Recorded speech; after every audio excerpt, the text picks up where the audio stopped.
start the meeting. Thank you very much for everyone who has joined us tonight to discuss our Florida Legislative Campaign 2024. We will try to do as brief introduction as possible, and we will start with the general overview. What is happening in the profession? What are trends nationwide? You know that our profession really is from one side at really big success, because acupuncture as a procedure has gained tremendous recognition. And on another side, acupuncturists as a professionals is getting rolled out of the business. Let me just remind for you what we are against of. We have about over 3 million of the nurses here in the United States. And in many of the states, they started actively pursuing inclusion of acupuncture procedure in their scope of practice. PTs, it's not the news. In majority of the United States, they actually do have now acupuncture, what they call dry needling, in their scope of practice.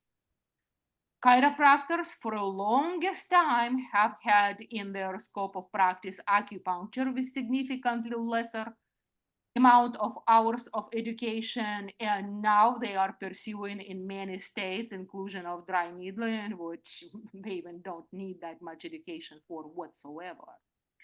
What it boils down? It boils down to money. Yeah. If you will take a look, in United States, we have about 37,000 of acupuncturists. It's just about half of chiropractors. But the participation of chiropractors in their state associations who do primary defense and advancement of their profession is nearly 80% across of the United States.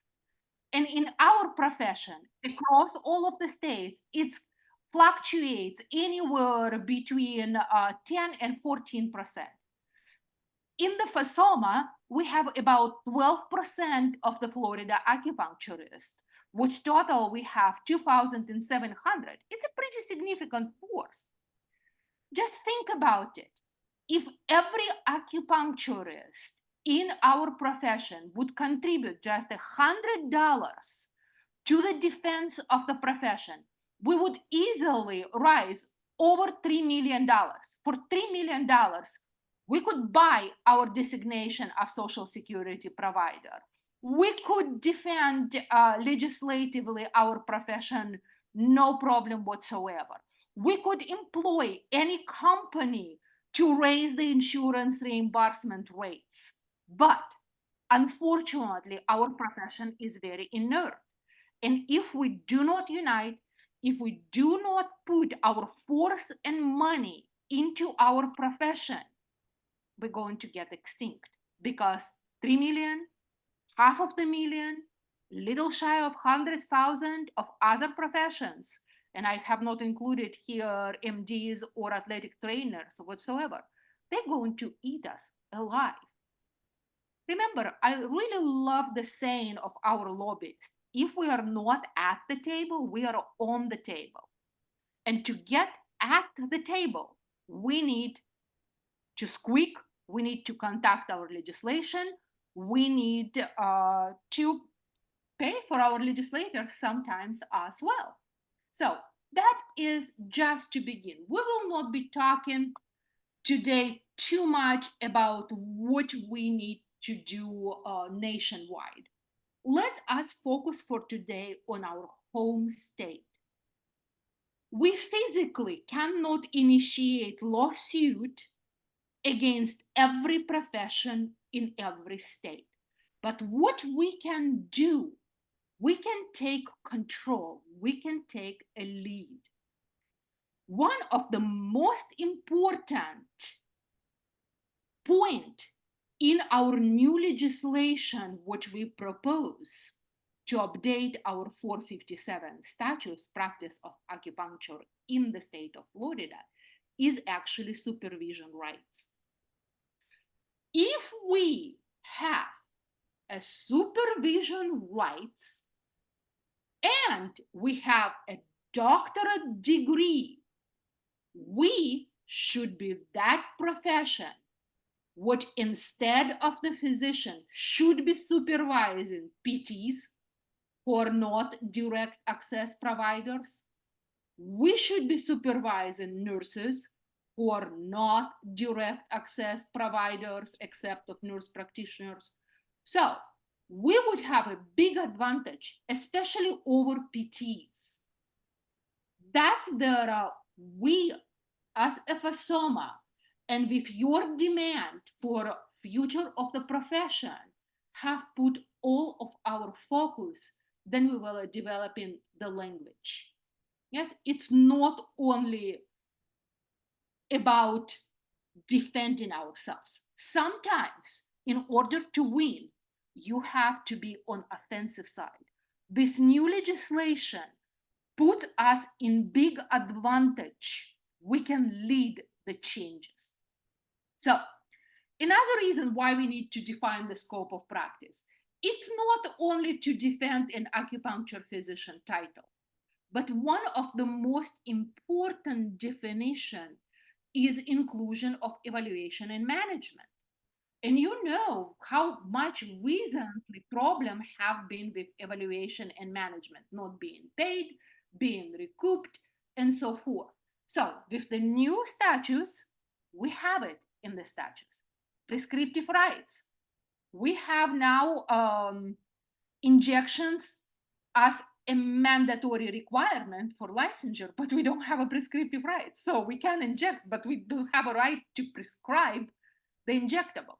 So that's all of the things which just literally 4 most important points which we target to achieve in 457. To come all of your questions, especially with doctoral degree.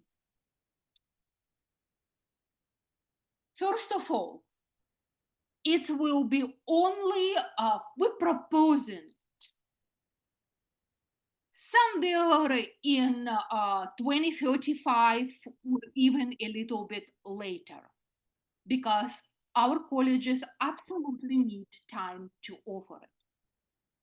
Will you who already licensed be required to obtain the doctorate degree? Absolutely not. It's exactly like we had a change of the law in the past. Then the amount of hours has been increased. All of the current licensees were grandfathered. Same will be for the future. No danger there whatsoever. Do you think that it's very expensive and very cumbersome and very time consuming to get that doctorate degree? Absolutely not, because let us clarify the confusion. There is 2 different types of doctorate degree. First one is a professional doctorate. This is an entry level, and it requires only 16 credit hours on the top of master's degree. And at the current moment, 21 colleges out of 52 accredited colleges in the United States offer a completion track for the doctorate degree. It's fully online and it's just 16 credit hours. The biggest difference between master's and first professional is exactly learning how to work in the integrative settings, learning the documentation, learning the communication, and so forth. Exactly what we are lacking.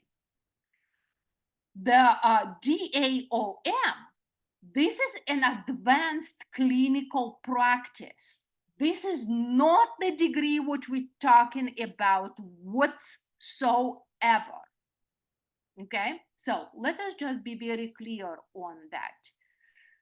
The start of the requirement is after 2035, and those who are currently licensed are not required to go that direction whatsoever. But that having a terminal degree, because you cannot supervise a chiropractor who has a doctorate degree having a master's degree. Yes, not happening. You have to have at least the same degree or higher. That is the reason. Why is the justification?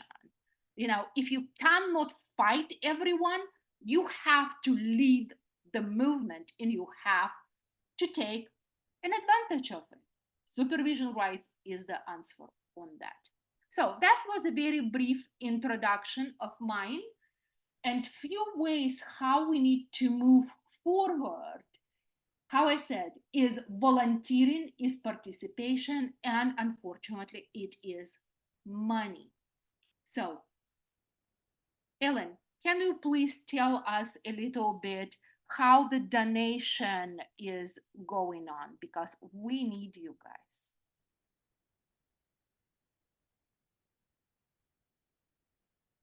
Ellen?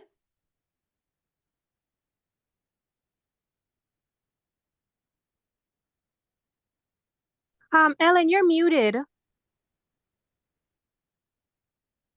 Thank you for telling me. I'm sorry. Since starting the PAC, at that point, we were asking for $57 from every acupuncturist and, requesting that. It was called 57 for 457, which is our statute. And, it was a nice slogan. We did not get every acupuncturist to donate. So since starting, we raised a total of $36,728. Currently in the PAC bank account, we have $32,537. We contributed $1,000 to 4 different legislators, which is where that the $4,000 difference is so far. In the legal defense fund, we have $63,582. This is a restricted fund, and it's used for lawyers' fee. It's a member vote to release that for any other purpose than legal fees. So that's kind of where we are. A total of 62 APs have contributed, 66 if you count another route that people contributed. Monthly contributors, we have 1 AP contributing $10 a month, 7 contributing $50 a month, 1 contributing $200 a month, and 1 contributing $100 a month. We need at least another 50,000 for the 2025 session. David will go over what happened with the bill this past year and what we're planning for next year. But that's kind of where we stand, and we need help. How do we motivate people to start contributing to this? What do we need to do to activate people? I keep thinking of the phrase, it's a very old-fashioned phrase, but it's gird your loins. It means prepare for battle. This is not a hear about it and 3 months later it's gone. This is going to be a several-year effort for us here, but also nationally, to try to get our profession in a better position.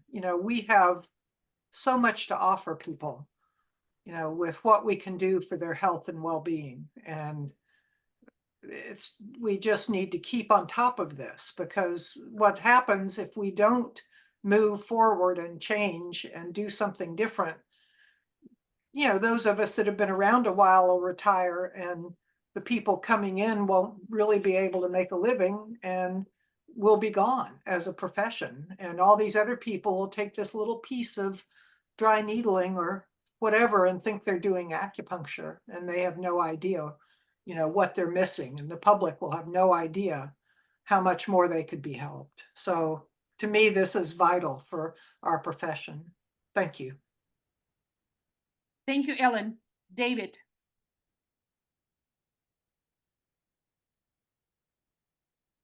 David, please unmute Thank you, yourself. Galina. Thank you, Ellen. I echo, Ellen's comments.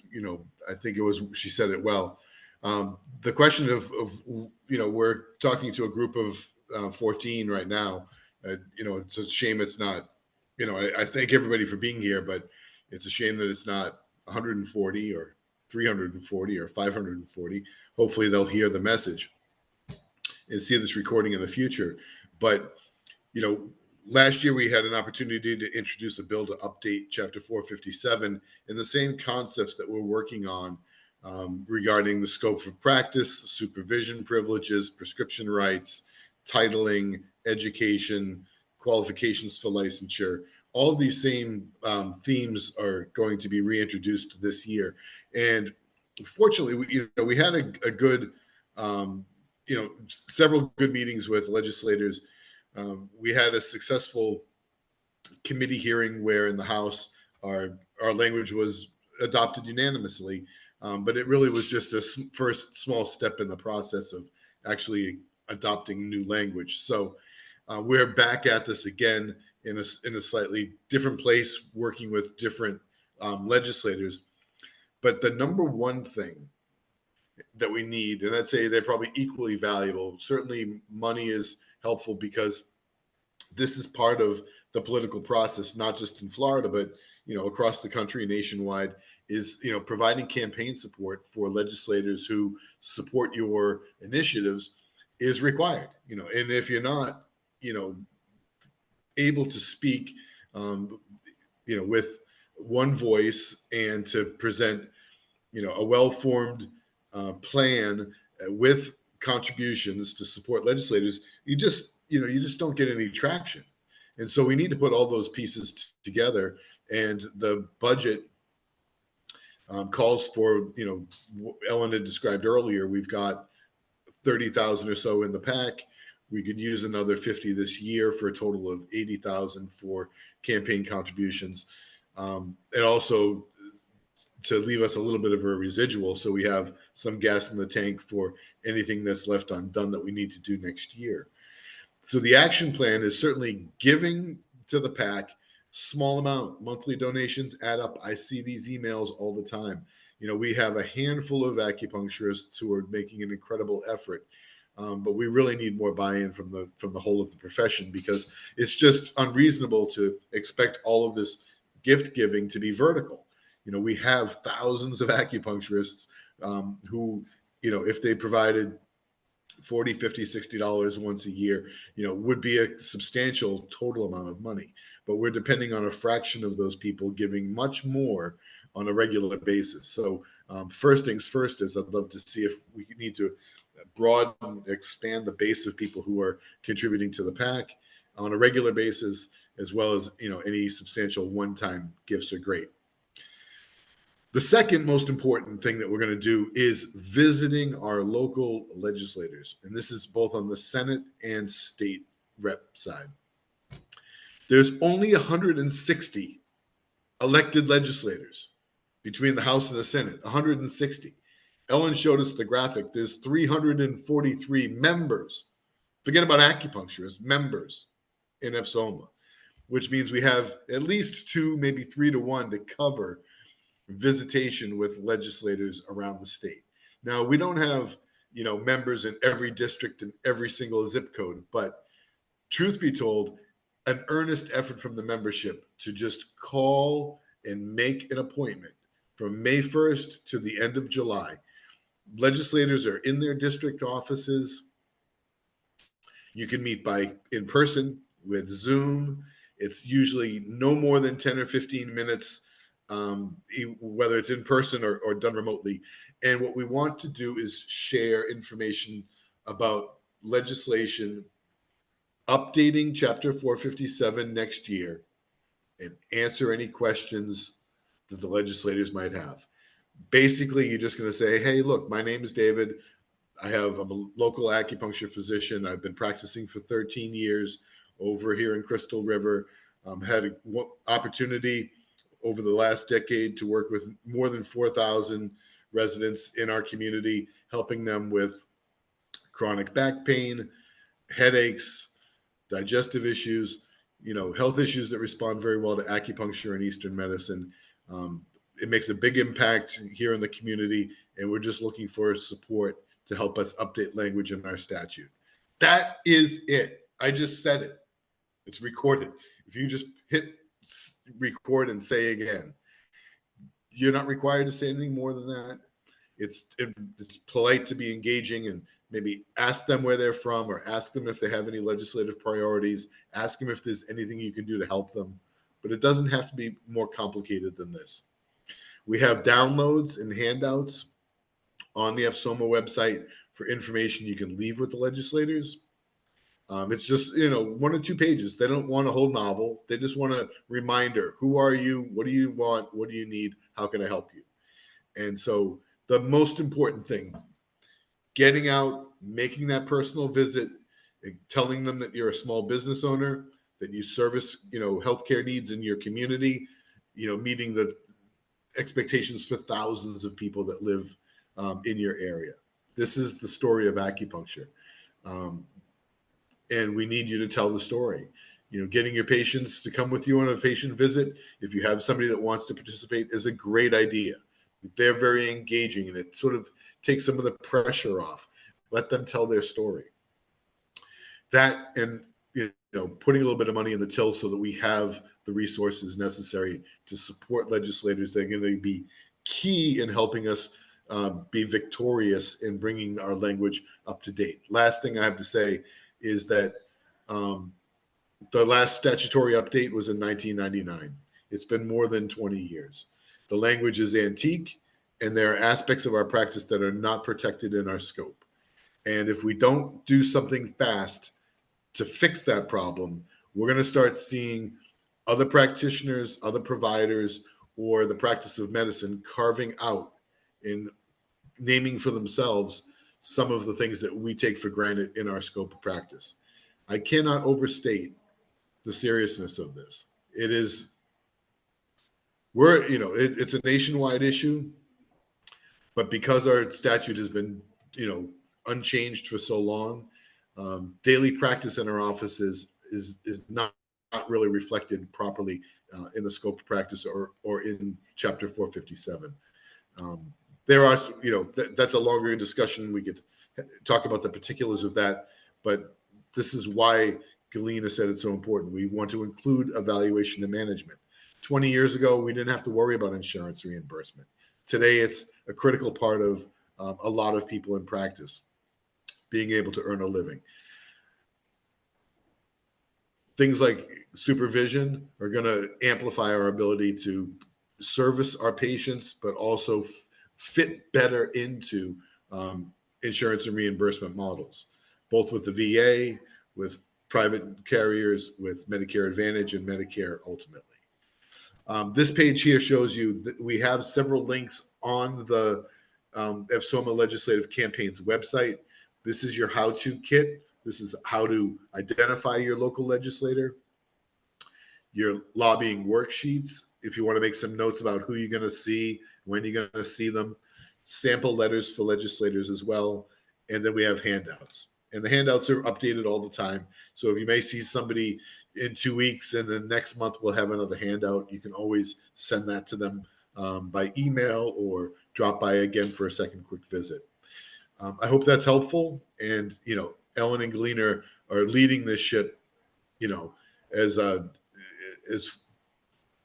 passionately as we can. But this is a heavy lift. It requires a lot of input from the profession.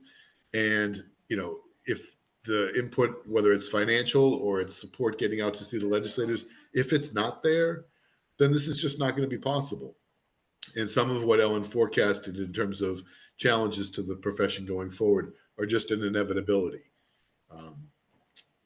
The use of acupuncture is going to be diluted among lots of other providers who don't have our training. That's one aspect of it. It's also the practice of Eastern medicine, traditional Chinese medicine, Chinese herbal pharmacology, things that we're expertly trained in that are not well codified in statute, not protected under our practice of a system of medicine. And these are things that moving forward are critically important for the sustainability of the profession. I hope everybody, if there's questions, I'll take them in the chat. Everybody otherwise should be able to reach me at my FSOMA email. Thank you, David, very much. You can raise your hand I believe, and I can unmute you if you want to ask in person, or you can ask a question in the chat. Yeah, and we will be done in a couple more minutes. Just the last few words. You know, working at the FSOMA, and it has been really interesting personal experience for me. I joined the FSOMA when I was a student at East West in Sarasota. I don't remember which exactly year it was, or it was 2006, or it was 2007. But anyhow, after that, I moved to Cleveland, Ohio, lived for 8 years in Cleveland. But anyhow, I remained the FSOMA member. Now I'm back to Florida for the last 3 years, but I'm still a member of Ohio Association as well. But what I want to say to all of you, through working with FSOMA, especially lately, I have heard quite a few expressing the disgust. Oh, FSOMA doesn't do things like I want. Oh, FSOMA doesn't do what is expected.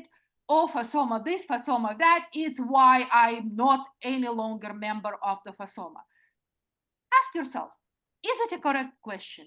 If you want to be heard, you need to join the FSOMA, volunteer for the FSOMA, express your opinion, express your desire, lead the path. That's what you need to do. So we have FSOMA committees. We have a whole bunch of them. It's 13 committees what we have. And right now we have only 10 actively working members volunteering their time. How do you think how much work we can do if we don't have money from the Florida acupuncturists, if we don't have members, if we don't have volunteers, how much we can achieve? But we still do the really hard work. I just would like to share with you our very recent success. Our insurance committee worked really hard hearing all of you and trying to help you with solving the insurance questions and solving the issues. The most burning of them have been denials for evaluation and management payment, or even recouping evaluation and management payment. We paired it up with ASA insurance committee, and we produced a template letter for you to send to the insurance companies who denying payments or recouping payments. All what you need to do, if you are a member of the FSOMA, just click on your member benefits, and right there you will see click here to download the template letter. Just adjust it to your patient and send to insurance company. We already see a great success because we are not unique. Yes, it's across the entire United States. In New York, insurance company already started to repay back taken away evaluation and management quote payments. So we're working hard for the FSOMA. We're limited in power, we're limited in money. So please join us. Please donate for legislation. Please participate. And thank you guys so much for you being curious, for you being here, for you working hard. Now I would love to open floor for questions. You are very welcome. Please unmute yourself and we are happy to answer. I'm going to just stop your screen share if you would, and then we can see some faces if people want to turn their cameras on. Here, I can unmute people if anybody has questions. Let me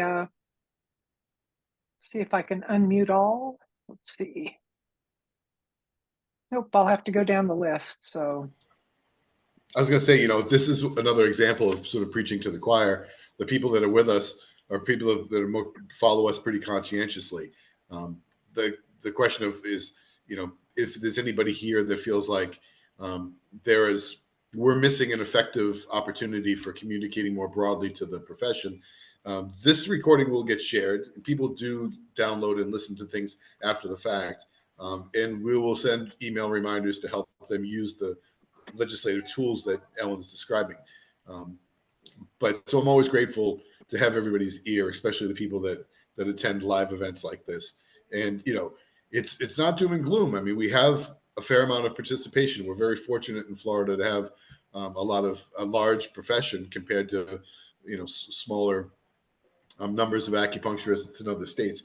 It's just more engagement would really create a much better environment for practice in general, and help the profession plant its foot in the ground and be able to move forward, protect the practice of acupuncture and Eastern medicine for another 25 years. As opposed to right now, it's sort of like a roller coaster. We feel like we've been at a high point. Right now, we're at a little bit of a low point, and we need some momentum to get back up to the over the next hill and hump. And we want to do that by strengthening the Practice Act so that it makes it more difficult for other professions to either limit what we're trying to do, what we're trying to say, how we're trying to market our practices, how we're trying to meet our patients' needs. All of these things need to be protected and codified in statute. And that's the goal of the legislation that we're putting forth last year and again next year. It'd be do that so that people have stronger, more secure practices going forward. Stephanie. Okay, Stephanie. Yeah, Stephanie raised her hand. So. Hi, everyone. My name is Stephanie Izzo. I go by Max. That's my artist name. I'm not licensed yet. I'm one board exam away, but I am a student member. I have a suggestion. Thank you. As far as reaching folks, I don't know if you've considered creating like a video ad and maybe running it on Instagram. You can pay like $2-3, pick your audience, and it will promote for you. I'm willing also to participate in something like that if you need a face and a voice to kind of put that together. I'm open to working on that with y'all, whoever would be interested in doing that. But maybe that would help more people if they see it, more in their face, and then you can kind of like present your plea and all the things that are important and kind of get them to notice some of the things that we're up against, maybe a little bit more alarmingly, almost like, this is serious, guys, pay attention.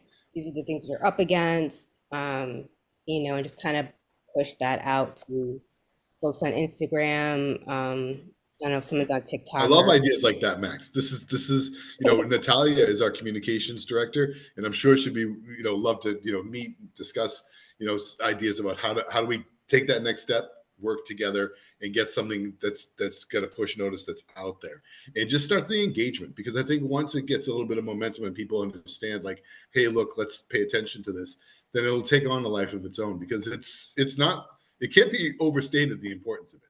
And sometimes we just try to be careful not to be like running around with our hair on fire. But if I had an option of like with a blowtorch here, I'd probably do that, and say, this is how important it is. But I'm grateful for the input, and Ellen will work with you to connect you with Natalia.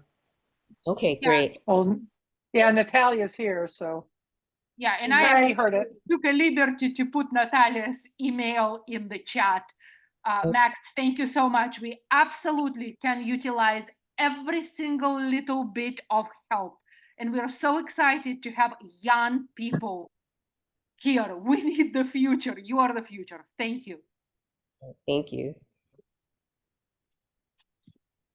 Anyone else? Questions, concerns, suggestions? Please utilize your opportunity. Yeah, I have something I'd like to say. My name is Nicolas Ramirez. I go by Nico. I am a graduate of Adam down in Fort Lauderdale. I had a practice in Tamarack, Florida for about a year. I got a job recently at the VA in Michigan, but I maintained my licensure in Florida. And recently this is related, but not quite the same. I am leading a charge in the VA, organizing all of the acupuncturists to work towards Title 38 inclusion, which allows us certain rights and pay and also benefits equivalent to those of the physicians, the doctors, even nurses including time off and things like that. So I'd like to speak with somebody here at FSOMA. And if you guys want to get involved and help with that as well, maybe that's something we could all push together. I know it's, a little bit different, but it's, it's Congress. So I am working with all the members across the 50 states that we have. Just started last week, but we're taking our first steps. So I'd like to get in touch with some of you all to, touch base, and maybe we can, lean on each other. Thank you. Yeah, it might be good to, well, definitely connect with me, but I'm director, I'll type it in the chat, director@fsoma.org, but also the ASA is a national organization working with all the state, not all the state associations, but most of them. So we'll see how we can support that. Yes, and Oh, Nicholas, great. I typed my email, galina.fasoma@gmail.com. Definitely would love to speak a little bit more and reiterate that Ellen saying, me and Dicky, we actually are FSOMA reps at ASA, which is national organization, and absolutely we have a lot to talk about. Please email me, and we will continue a little bit the conversation on standards and where we are going and how we can argument our position in the hospitals. We definitely need to move from adjunct personnel to the staff criteria in the hospitals. So I worked for Cleveland Clinic. I know exactly what you are facing. So let's just talk. Thank you. Excellent. Thank you. Anyone else? I was going to say, congratulations, Nico. That's a good gig. I'm really happy for you. I know there's Thank work to you. be done, but congratulations. Thank you. Natalia, do you want to say a couple words about social media and engagement on the social media for our profession? Yes. So, sorry, I have I have cats that are not very calm right now. Social media. So we have Instagram and Facebook, and LinkedIn are our most active. Instagram and Facebook, but we don't get a lot of engagement on our posts, and that does deter other people, or the algorithm itself, from showing it to our followers and your colleagues and friends. So whenever you are on any of your favorite platforms, if you could just hop onto our page and like and comment. If there's something that you find interesting, you can engage with it or reshare it. All of that is really helpful for us to engage or increase our visibility. Also, Natalia, you were saying something about YouTube channel and how many people we need to subscribe to YouTube channel. Yeah, so we have a YouTube channel where we share our free business webinars. We have several business webinars that we did throughout the years. And every so often, at least once a quarter, we're putting out a webinar, and we leave it open access for the whole profession for about a month. And then it becomes a member-only benefit. And we also share, we'll probably put this recording on our YouTube channel as well. So there's a lot of resources there. There's older free CU or educational classes there as well. Although you won't get any CU credits for it because it's free. But with YouTube, if we can get over 500 followers on our channel, then that opens up the opportunity for us to use YouTube as a revenue stream to continue to help support the work that we do. And we could do ads, we can do partnership with our business members and other businesses within our profession so that they also get the visibility that they would like to the target market that they're looking for, which is all of us, but it also increases our viewership, right? It increases your colleagues and friends to see us, to know what we're up to. So if you are on YouTube, please also go ahead and follow us on there. And you can just search Florida State Oriental Medical Association or FSOMA, and our logo should pop up, and then you just hover over and click follow. Thank you so much. Anybody else? Comments, questions, suggestions? I just put the link to your YouTube channel in the chat because I found it and I Oh, subscribed. thank you. You guys are really close, so Yes. that should happen. Oh, thanks, Nicholas.